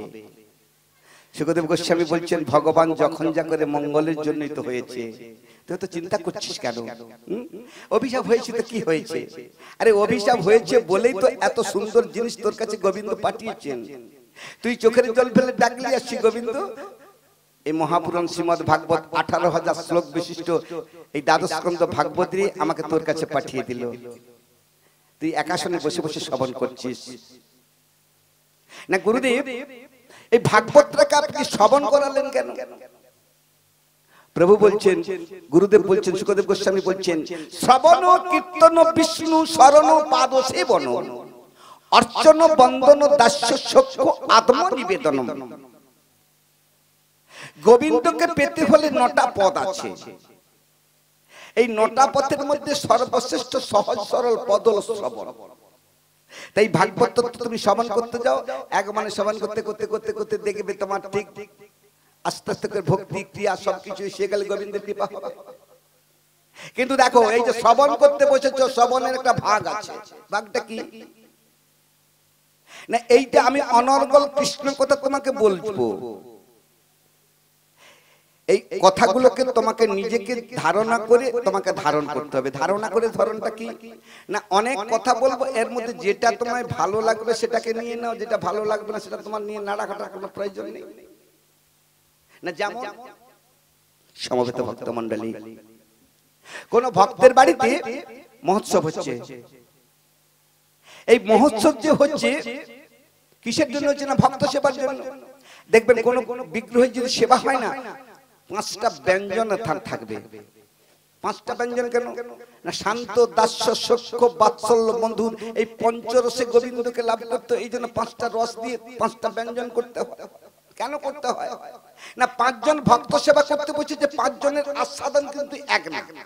কেউ বলছে আমার ভাজাটা হলে সেবাটা ভালো হয়, কে বলছেন না ভাজাটা ভালো লাগছে না, তেতোটা হলে আমার সেবাটা ভালো হয়, কে বলছেন না একটু ঝাল ঝাল হলে আমার সেবাটা ভালো হয়, আবার কেউ বলছেন না টক টক হলে আমার সেবাটা ভালো হয়। ঠিক আছে, তাহলে এই শান্ত দাস্য সখ্য বাৎসল্য মসুর এই 5টা রসের মধ্যে দিয়ে গোবিন্দকে পেতে হলে টক ঝালে তিতা সবকিছু দিয়ে ব্যবস্থা করা আছে। তা যে কোনো একটা আস্বাদন তোমাকে করাতে হবে। ঠিক তেমনি গোবিন্দকে পেতে হলে এই শ্রবণটা তোমায় করতে হবে। আর এই শ্রবণটা করতে গেলে কি করতে হবে, একটু বাছাই করতে হবে। অনেক জিনিস তোমাকে দিয়ে দেব, তোমার অনেক ভান্ডারে পৌঁছে দেব, তোমাকে একটা সুন্দর কর্ম করতে হবে। না কর্মটা কি না, তুমি এতদিন রাজত্ব করেছো, আচ্ছা কোনোদিন রাজত্ব করতে করতে কোনোদিন একটা কুলো দেখেছো কি? সুখদেব গোস্বামীর কাছে পরীক্ষা বলছে গুরুদেব কুলো দেখবো না, আমি প্রত্যেক আমাদের প্রজন্ম বাড়িতে প্রত্যেকের ঘরে কুলো আছে। আচ্ছা বলো তো কুলোর কাজটা কি না, কুলোর কাজটা হচ্ছে অসারটাকে ফেলে দিয়ে সারটাকে ধরে নেওয়া। তাই প্রভু বলছেন তা ঠিকই বলেছো। তাহলে শোনো, মন্দ ফেলে ভালো রাখে সৎস্বভাবী হলে কুলো যেমন উড়ায় তুষ চালকে রাখে কোলে। তাহলে তোমার মনে আমি অনেক কথা দিয়ে দিচ্ছি, যেটা ভালো লাগবে সেটাকে কুলোই, তোমার মন রূপ কুলোতে পেঁচড়ে সেটা ধরে নাও, আর যেটা তোমার মনে লাগবে না সেটাকে ফেলে দেবে। সমবেত ভক্ত মণ্ডলী, এই যে ভাগবত বাসন এসেছেন, আপনারা অনেক কথা শুনছেন, প্রত্যেকটা ভালো লাগবে না। যার যেটা মনে লাগবে সেটা কই মন রূপ গুলোতে পেজড়ে নিয়ে ততটাই নিয়ে বাড়ি চলে যান। গিয়েতে যখন শয্যাতে শয়ন করবেন, শয়ন করতে করতে সেই যে 10টা অক্ষর মনে আছে, মনের গাঁথাতে আছে, সেইটা স্মরণ করতে করতে করতে করতে আপনি ঘুমিয়ে পড়বেন। জীবন চলে যাবে, এই হৃদয়ের পিঞ্জরা থেকে সেই জিনিসটা কোনোদিন মুছা যাবে না। তাই তোমায় ভাগবত শোনাচ্ছি, কি করতে হবে না, মন্দ ফেলে ভালো রাখে সৎস্বভাবী হলে কুলো যেমন উড়ায় তুষ চালকে রাখে কোলে। তাহলে মনটাকে কুলো করো, আর কুলো করে এই ভাগবত তত্ত্ব শ্রবণ করে যাও। আর এই ভাগবত তত্ত্ব শ্রবণ করতে গেলে অহংকার রাখা চলবে না। তুমি যদি মনে মনে চিন্তা করো আমি হস্তিনার রাজা ছিলাম, আমি পরীক্ষিত, আমার পিতামহগণ তার সখা ছিল শ্রী গোবিন্দ, স্বর্গ আরোহণ করেছে, এই মনের মধ্যে আমি তো অহংকার থাকে না, সব শেষ। শোনো পরীক্ষিত, অহংকার কারো গোবিন্দ রাখে না। গোবিন্দর মনে মনে একটা অহংকার ছিল, সেটাও কিন্তু গোবিন্দের অহংকারকে নিয়তি বানচাল করে দিল। নিয়তিও গোবিন্দের অহংকারকে রাখলো না, চূর্ণ করে দিল। ওগো করে জোরে পরীক্ষিত এবারে করলো নিবেদন, শ্রী গোবিন্দের মনে অহংকারে কিবা জন্মেছিল, নিয়তিটা কেমন করে করিলা খণ্ডন। পরীক্ষিত বলছে দেখ বাবা, তোর কাছে কোনো কথাটা ফেলা যায় না, যেমনি বলবো সঙ্গে সঙ্গে ধরে নিস, ভালোই করেছিস। তা শোন বাবা, তোমার পিতামহগণ যখন যুধিষ্ঠির, ভীম, অর্জুন, নকুল, সহদেব, পঞ্চপাণ্ডব পাশা খেলা হেরে গিয়ে 12 বছর বনবাস, 1 বছর অজ্ঞাতবাসে গিয়েছিলেন। কথাটা ছিল কি 13 বছর পর যখন ফিরে আসবেন তাহলে হস্তিনাথ তাদের ফিরিয়ে দেবেন। আচ্ছা 13 বছর পর যখন ফিরে এসে কৃষ্ণকে দূত করে পাঠালেন, হস্তিনার মহারাজ দুর্যোধন বলেছিল হে যদুপতি কৃষ্ণ, বিনা যুদ্ধে নাহি দেব সূচাগ্র মেদিনী, এই যুদ্ধ ব্যতীত আমি সূচের অগ্রটা দেব না। ভগবান কৃষ্ণ গিয়ে বলেছিলেন ধর্মরাজ যখন যুদ্ধ চাইছে তাহলে যুদ্ধটা দিয়ে দাও, তুমি তো ক্ষত্রিয়, যুদ্ধ দাও, যুদ্ধ দিয়ে তোমার প্রাপ্য নিয়ে নাও। ক্ষত্রিয় কোনদিন শুয়ে মরতে যান না, তা দাঁড়িয়ে মরতে চায়। ঠিক আছে, যুদ্ধ হবে। ঘোষণা হয়ে গেল 18 দিন ব্যাপী যুদ্ধ। যুদ্ধ শুরু হয়ে গেল। এই যে কুরুক্ষেত্রের যুদ্ধ হচ্ছে, কৌরবদের সেনাপতি 10 দিনের সেনাপতিত্ব করবেন পিতামহ ভীষ্ম। 9 দিন যুদ্ধ হয়ে গেল। 9 দিন সন্ধ্যেবেলায় যেমনি ভীষ্মদেব তার শিবিরে গিয়েছেন, এইবারে দুর্যোধন গিয়ে বলছে, দাদু, ও দাদু। কে রে? আমি দুর্যোধন। কি বলছিস? সারাদিন যুদ্ধ করেছিস, বিশ্রাম না করে আমার না দাদু, আমি তোমার কাছে একটা কথা জানতে এসেছি। না, কথাটা কি? না, পৃথিবীতে তোমার মতো এত বড় যোদ্ধা, এত বড় বীর আর কেউ নেই। তোমার নাম ভীষ্ম, ভীষণ প্রতিজ্ঞা করেছিল বলে তোমার নাম ভীষ্ম হয়েছে। তোমার যুদ্ধের মধ্যে না ছল আছে, চাতুরি আছে, মায়া আছে, জাল আছে। না কেন? না, 1 থেকে 9 দিন যুদ্ধ হয়ে গেল। পঞ্চপাণ্ডবদের একটা গুণাক্ষরে কোন পঞ্চপাণ্ডবদের শরীরের কোনো ক্ষতি হলো না, তার নিখুঁত অবস্থায় শিবিরে ফিরে যাচ্ছে। আর আমার সৈন্য সামন্তরা দলে দলে দলে দলে তার মরছে। তুমি তাদের প্রতি, সেই নাতিদের প্রতি তোমার মায়া পড়েছে, তাই তুমি তাদের প্রতি মায়া করেছো, ছল করেছো, চাতুরি করেছো। এই জন্য তাদের কোনো ক্ষতি করছো না। আর ঝাঁক করে আর একটা দিন কাটিয়ে দিলে তোমার দৃশ্য শেষ। 10 দিন বলে, দেখ, তারাও তো যুদ্ধে অংশে কম কম, কেউ কেউ কম। যুধিষ্ঠির, ভীম, অর্জুন, নকুল সহ তার যোদ্ধাতে কে কম? আর তাদের পক্ষে গোবিন্দ আছে। তাদেরকে হারানো এত সহজ নয়। ওগো রাগান্বিত হয়ে দুর্যোধনের কোপেতে জ্বলিল, আঙুল তুলে ভীষ্মদেবীকে এবারে বলিতে না গেলে আঙুল তুলে বলছে, দাদু, তুমি আমারই অন্নে প্রতিপালিত হয়েছো, আমারই অন্ন খাচ্ছ, তুমি যুদ্ধ কিন্তু তাদের হয়ে করছো, তোমার লজ্জা করে না? দুর্যোধনের অহংকার এসে গেল, আমারই অন্নে প্রতিপালিত। সমবেত ভক্তমণ্ডলী, দেখো, পৃথিবীতে যত কিছু খোঁটা থাকুক না কেন, যত কথা থাকুক না কেন, কেউ কাউকে যদি না খাওয়ার কথাটা বলে, সেইটা শোনার থেকে নে মৃত্যুর কোলে ঢলে পড়াটা সে হয়। সঙ্গে সঙ্গে ভীষ্মদেব মাথাটাকে নত করে নিজেকে চিন্তা করছে, হায় রে, এরাই দুর্যোধন, এরাই আমার নাতি রূপে এসেছে। বলে, ঠিক আছে, আমি যদি কোনো ছল করে থাকি, আমি যদি চাতুরি করে থাকি, তা তুই দেখ। ওকে রাগান্বিত হয়ে ভীষ্মদেবী উঠিয়া দাঁড়ালো, আর তুন হইতে 5খানা স্বর তখন বাহির করিল। তুন থেকে 5খানা স্বর বের করে মন্ত্রপুত করে বলছে, দেখ দুর্যোধন, আমার তাদের প্রতি যে কোনো মায়া থাকে, চাতুরি থাকে, ছল থাকে, এই দেখ 5টা বাণকে আমি মন্ত্রপুত করলাম। আগামীকাল যুদ্ধে এই 5টা বাণ দিয়ে যুধিষ্ঠির, ভীম, অর্জুন, নকুল সহদেবকে সকলকে মৃত্যুর কোলে ঢলিয়ে দেব। কিন্তু দেখো, যদি ভগবান শ্রীকৃষ্ণ কোনো না ছল চাতুরি করে, শিগরণে দাই গৌর প্রেমানন্দে হরি হরি। দেখলে কি সুন্দর কথা বলে দিল। এই 5টা বাণে আমি 5 জনকে মারবো, একবার প্রতিজ্ঞা। কিন্তু দেখ, ভগবান শ্রীকৃষ্ণ যদি কোনো ছল চাতুরি করে দেয়, তার উপরে কিছু করার থাকবে না। প্রতিজ্ঞা করে বাণটাকে শয্যার পাশে রেখে দিয়েছে। দুর্যোধন তো মনের আনন্দে শিবিরে ফিরে গেল।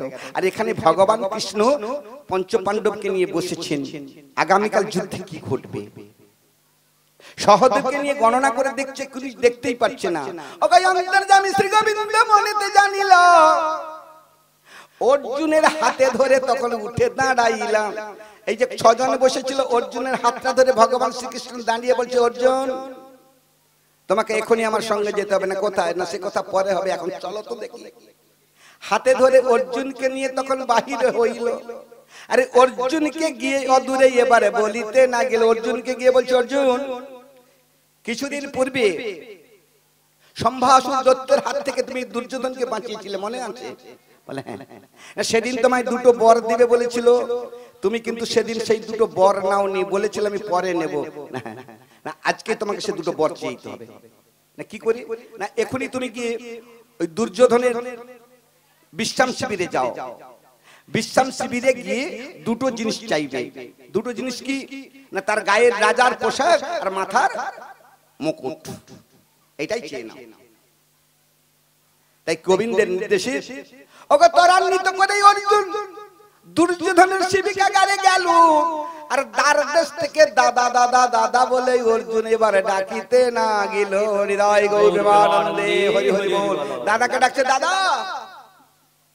দুর্যোধনের ঘুম ভেঙে গেল। বল কে রে? কে তুই? দাদা আমি অর্জুন। আয় ভাই আয়। সম্ভাষণ করে তার ভেতরে নিয়ে গেল। কি জন্য এসেছিস ভাই এবারে বলো সত্তর, কি জন্য এসেছিস? সারাদিন রণকাল তো হচ্ছে, বিশ্রাম না করে কেন এসেছিস? দাদা ও দাদা, তোমাকে সম্ভাসুর দত্তের থেকে হাত থেকে যখন বাঁচিয়েছিলাম না, তুমি আমার দুটো বর দেবে বলেছিলে। এই কুরুক্ষেত্রের যুদ্ধে কখন যাব কখন থাকবো কোনো তো ঠিক নেই, তাই বর দুটো তুমি আমাকে আজকে দিয়ে দাও। বলো আশা হাজ করে এসেছি। বল কি বর চাস? হস্তিনা চাস? এখনই তোকে দিয়ে দেবো। বল না দাদা হস্তিনা চাই না, দুটো বর। না দুটো বর কি? একটা বরে তোমার ওই রাজ পোশাকটা দিতে হবে, আর দ্বিতীয় বরে তোমার ওই মাথার মুকুটটা দিতে হবে। এটাই হলো আমার প্রাপ্তি। শিগরণী দায় গৌর প্রেমানন্দে ও গো মন আনন্দে দুর্যোধন তারে দান করে দিল। দান নিয়ে এবার কৃষ্ণ অর্জুন দুজনে বাহির হইল। দুজনে বাহির হয়েছে। এবারে অর্জুনকে বলছে অর্জুন তোমাকে কাজ করতে হবে। কি না ওই রাজ পোশাকটা তুমি পরে নিয়ে, মাথায় ওই রাজ মুকুটটা পরে নিয়ে তোমাকে এখনই ভীষ্মদেবের শিবিরে যেতে হবে। না গিয়ে কি করতে হবে? না তোমাকে গিয়ে বলতে হবে দাদু, তোকে দেখলেই মনে চিন্তা করবে যে দুর্যোধন হবে, কারণ পোশাক তো রাজ পোশাক। তো তোমাকে গলাটাকে একটু পাল্টে বলতে হবে দাদু, তুমি যে পাঁচটা বাণ তুমি সংকল্পিত করে মন্তব্য করেছো তুমি ওই পঞ্চপাণ্ডবকে হত্যা করবার জন্য, দাদু আমার তো ইচ্ছে আছে ওই পঞ্চপাণ্ডবকে আমি নিজের হাতে মারবো। তাহলে তোমার ওই পঞ্চপাণ্ডবের পাঁচটা বাণ তুমি আমায় দিয়ে দাও, আমি তোমাকে মারবো। এই কথা বললে দেখবি ভীষ্ম তোর হাতে বাণটা দিয়ে দেবে। ওই বাণটা নিয়ে যখন চলে আসবি না, তাহলে তোদের আর মৃত্যুর ভয় থাকবে না। শিগরণে রায় গাই ওগো গোবিন্দের পরামর্শে অর্জুন বিশ্বের শিবিকা গাড়ে গেল। দাদু দাদু বলে তখন চরণে প্রণাম জানাইলো। ভীষ্ম তখন চোখটা দুলতে দুলতে বলছে দুর্যোধন এই তো কিছুক্ষণ পূর্বে গিয়ে এসেছিলিস, আবার এসেছিস কেন? অর্জুন মনে মনে চিন্তা করছে, তাহলে আমাকে অর্জুন বলতে চিনতে পারলো না, দুর্যোধন ভেবেছে। বলছে দাদু যে তুমি পাঁচটা বাণ সংকল্প করেছো পঞ্চপাণ্ডবকে মারবে। দাদু আমার খুব ইচ্ছে ওই পঞ্চপাণ্ডবকে আমি মারবো, তুমি কেন কলঙ্কের কালিমা মারবে? ওই পাঁচটা বাণ তুমি আমায় দিয়ে দাও। বলে ঠিক আছে ঠিক আছে। পাঁচখানা বাণে নিয়ে যখন ওই ছদ্মবেশী অর্জুনের হাতে দিল, হাতে বাণে দিয়ে ভীষ্মদেব এবারে ফাঁপড়ে পড়িল। বাণটা দিয়ে সঙ্গে সঙ্গে বলছে সত্য করে বল তুই কে? তোকে বাণটা তো আমি দিয়ে দিয়েছি, সত্য করে বল তুই কে? আর যেমনি কে বলেছে দুর্যোধন কাঁপছে, ছদ্মবেশী দুর্যোধন কাঁপছে। আর তখন চোখটা চালাচ্ছে ভীষ্মদেব, চোখটা চালাচ্ছে। এখন চোখটা চালাতে চালাতে চালাতে দেখতে পেলে কিছুটা দূরে দ্বিভুজ মুরলীধারী ভগবান শ্রীকৃষ্ণ দাঁড়িয়ে দাঁড়িয়ে হাসছে। সঙ্গে সঙ্গে গিয়ে হাতটা জোড়ো করে বলছে প্রভু তুমি ছলে চাতুরি করে পঞ্চপাণ্ডবকে বাঁচাবার জন্য তুমি পাঁচটা বাণ ছিনিয়ে নিলে। আগামীকাল যুদ্ধে আমি পঞ্চপাণ্ডবকে মারবো বলে কথা দিয়েছিলাম, কিন্তু দুর্যোধনের কাছে আমি দোষী হয়ে গেলাম, মারতে পারলাম না। শোনো ঠাকুর, তুমি ভগবান হতে পারো, তুমি অনাদির আদি হতে পারো, শত রজতম ত্রিগুণাতীত হতে পারো। সত্যি যদি আমি তোমার ভক্ত হয়ে থাকি, এই শিবিকার গাড়ে দাঁড়িয়ে তোমাকে আমি প্রতিজ্ঞা করছি, তুমি যে কুরুক্ষেত্রের যুদ্ধে অস্ত্র ধারণ করবে না বলে প্রতিজ্ঞা করেছো, আমি যদি সত্যি ভক্ত হয়ে থাকি, আগামীকাল যুদ্ধে তোমাকে অস্ত্র ধারণ করাবো, না হলে আমার ভীষ্ম নামটা কলঙ্কের খাতায় মুছে যাবে, কিন্তু নাম থাকবে না। শিগরণী রায় গৌর প্রেমানন্দে অন্তরে জানি শ্রী গোবিন্দ এবারে ভয়েতে কাঁপিল। এবারে ভগবান শ্রী গোবিন্দ তখন ফিরিয়া যে গেল। পরের দিন যুদ্ধ শুরু হয়েছে, ভগবান শ্রীকৃষ্ণ অর্জুনের রথের সারথি হয়ে এসেছে।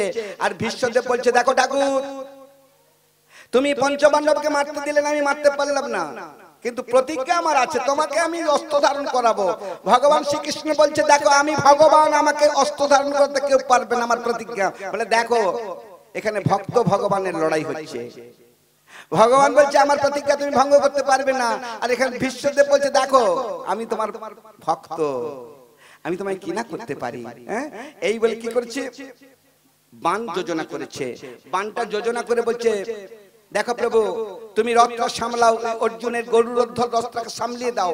এই দেখো আমি যে বাণটা ছড়বো না, ওই বাণটা দিয়ে 100 যোজন দূরে ওই রথটাকে ফেলবো। ভগবান শ্রীকৃষ্ণ তখন কি করেছেন, রথের উপরে ওগো বিশ্বম্ভর মূর্তি প্রভু ধারণ করিল। গরুর রথ রথে ছিল, গরুরকে তার নিজ শক্তি প্রকাশ করিতে বলিলাম। গরুর রথে গরু ছিল, গরুরকে বলছে তোমার যত শক্তি আছে তোমার শক্তি ধারণ করো। এখানে ধরিত্রীকে বলছে ধরিত্রী তোমার যত শক্তি আছে তুমি ওই দুটো চাকাকে আকর্ষণ করে থাকো। আর নিজে তো বিশ্বম্ভর মূর্তি ধারণ করে পড়েছে। বিশ্বদেব বাণ যখন নিক্ষেপ করিল, ওই রথটাকে তুলে নিয়ে গিয়ে 10 যোজন দূরে ছুঁড়ে ফেলে দিল।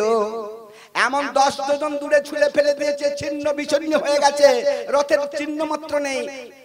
ভগবান শ্রীকৃষ্ণ তখন কি করেছে, সুদর্শন সুদর্শন বলতে ডাকতে আর সুযোগ নেই। সে কি করেছে, ওগো রথের চাকা হাতে নিয়ে ছুটিয়া চলিল। আর বিশ্বকে বধ করবে বলে ছুটিতে না গেল, ওই সুদর্শনকে নিতে মনে নেই, রথের চাকাকে আঙুলে ছুটছে। বিশ্ব তুমি আমার প্রতিজ্ঞা বন্ধ করেছো, তোমাকে আমি বধ করব, ছুটছে।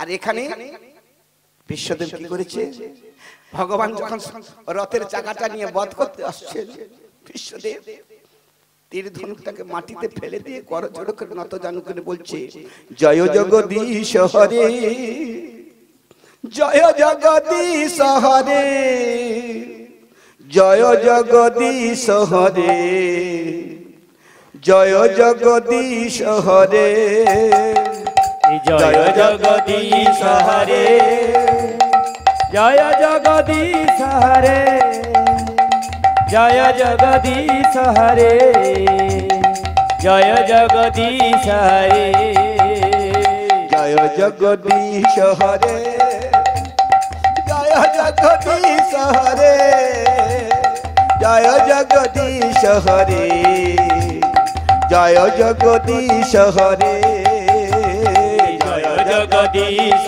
হরে, জয় জগদীশ হরে, জয় জগদীশ হরে, জয় জগদীশ হরে। প্রলয় প্রয়তি জলে ধৃতবান সিদ্ধিতং বহিত বিহিত যেন চরিত্র খেদং কেশবধিত মীর শরীর জয় জগদীশ হরে, জয় জগদীশ হরে, জয় জগদীশ হরে, জয় জগদীশ হরে, জয় জগদীশ হরে, জয় জগদীশ হরে। ক্ষিতিরতি বিপুলতরে তিষ্ঠতি পিষ্টে ধরণী ধারণ কিংবা সাংখ্য গরিষ্ঠে কেশবধিত কূর্ম শরীর জয় জগদীশ হরে, জয় জগদীশ হরে, জয় জগদীশ হরে, জয় জগদীশ হরে, জয় জগদীশ হরে, জয় জগদীশ হরে, জয় জগদীশ হরে, জয় জগদীশ হরে, জয় জগদীশ হরে, জয় জগদীশ হরে। কৃষ্ণ করুণা সিন্ধু দীনবন্ধু জগৎপতে গোপেশ গোপিকা কান্ত রাধা কান্ত নমস্তুতে নিদায় গৌরমানন্দে। মাথাটা নত করেছে, গোবিন্দের চরণে প্রণাম করেছে। গোবিন্দ রথের চাকাটা নিয়ে দাঁড়িয়েছেন, ঝরঝর করে গোবিন্দ কাঁদছেন। বিশ্বদেব বলছে প্রভুপাদ আমি আপনার চরণের রেণুকণা মাত্র। তাই দেখো ভক্তের তেজে তোমাকে ভক্তের কাছে বাঁধা হয়ে যেতে হলো, তোমার অহংকার চূর্ণ হলো। তুমি আমায় মৃত্যুর কোলে ফেলতে পারবে না, কেন? আমি পিতার বলে অজয়, আমার ইচ্ছা মৃত্যু বর, তুমি মারতে পারবে না। তাহলে এখানে ভগবান ভক্তের কাছে পরাজিত হয়ে গেল। তাই সুখদেব গোস্বামী পরীক্ষিতকে বলছে, দেখলে তো ভগবানের যদি অহংকার চূর্ণ হয়ে যায়, তা তুমি আমি তো ছাড় মাত্র। অভিশাপ হয়েছে হয়েছে তো কি আছে, অভিশাপ যেমন হয়েছে তা সুন্দর বিধান গোবিন্দ দিয়েছেন। এক মনে এক ধ্যানে এক চিত্তে ভাগবত শ্রবণ করো।